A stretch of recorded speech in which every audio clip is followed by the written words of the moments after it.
더불어민주당 이재명 대선 후보가 대통령 4년 연임제를 주요 내용으로 한 개헌안을 내놨습니다. 국민의힘은 윤석열 전 대통령 탈당을 계기로 단합과 혁신을 강조하고 나선 가운데 각 당 후보들은 오늘 오후 첫 TV 토론에 돌입합니다. 취재기자 연결합니다. 김철희 기자. 네, 국회입니다. 이재명 후보가 발표한 개헌 구상부터 전해주시죠. 네, 이 후보는 오늘 오전 자신의 SNS를 통해 진짜 대한민국의 새로운 헌법을 준비하자며 구체적인 개헌안을 내놨습니다. 헌법 전문의 5.18 광주 민주화운동 정신을 수록하지 않은 제안으로 시작된 글에서 이 후보는 대통령 책임 강화와 권한 분산을 약속했습니다. 핵심은 대통령 4년 연임제 도입으로 정권에 대한 중간 평가를 하자는 건데 개헌 당시 대통령에겐 새로운 헌법이 적용되지 않을 거라고 못 박았습니다. 이 밖에도 대통령 결선 투표제 도입과 감사원 국회 소속기관, 대통령 거부권 제한 등도 제안에 담겼습니다. 본인과 직계가족의 부정부패, 범죄와 관련된 법안이라면 원천적으로 거부권을 행사할 수 없도록 하자는 겁니다. 또 계엄 선포에 대한 국회 통제 권한을 강화하고 국회 추천을 받아야만 국무총리를 임명할 수 있게 하는 한편 수사기관장 임명도 국회 동의를 받도록 하는 등의 대통령 권력견제 방안도 제시했습니다.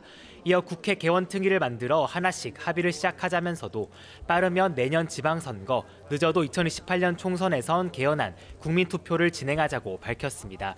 이 후보는 이와 함께 5.18 기념식 뒤 기자들과 만나 개헌을 하기 위해 대통령 임기를 1년 단축하자는 주장은 대통령의 지위를 개인 영예나 사익으로 생각하는 발상이라며 개헌보다 중요한 게 국가 안정이고 민생 회복이라고 강조했습니다. 네, 국민의힘은 윤석열 전 대통령 탈당 여파를 수습하는 데 주력하는 모습이죠. 네, 먼저 김문수 후보는 당을 떠나겠다는 윤 전 대통령의 뜻을 존중하겠다면서 탈당의 뜻을 받들어 더 단합하고 혁신의 선거를 치르겠다고 밝혔습니다.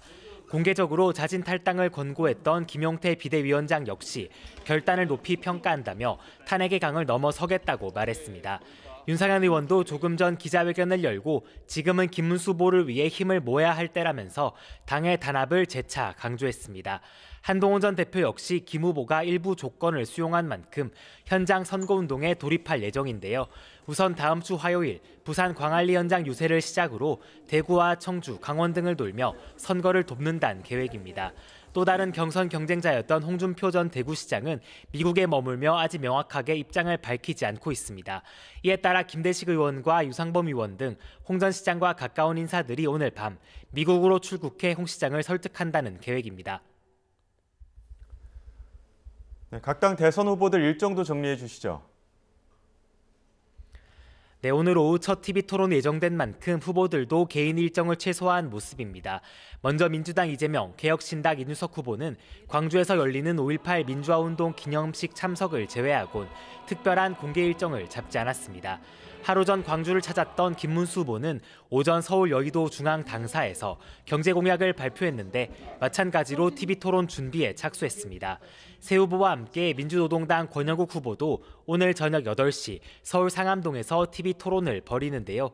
후보들은 먼저 저성장 극복과 민생경제 활성화 방안을 주제로 토론할 예정입니다. 이후엔 트럼프 시대 통상 전략과 국가 경쟁력 강화 방안이라는 두 가지 주제로 공약 검증 토론이 이루어집니다. 경제 분야 토론회지만 후보들 공방은 여러 분야를 넘나들 것으로 보이는데요. 후보들은 오늘 23일에는 사회 분야를 주제로, 27일에는 정치 분야를 주제로 같은 시간대에 두 차례 더 토론에 나설 예정입니다. 지금까지 국회에서 YTN 김철입니다.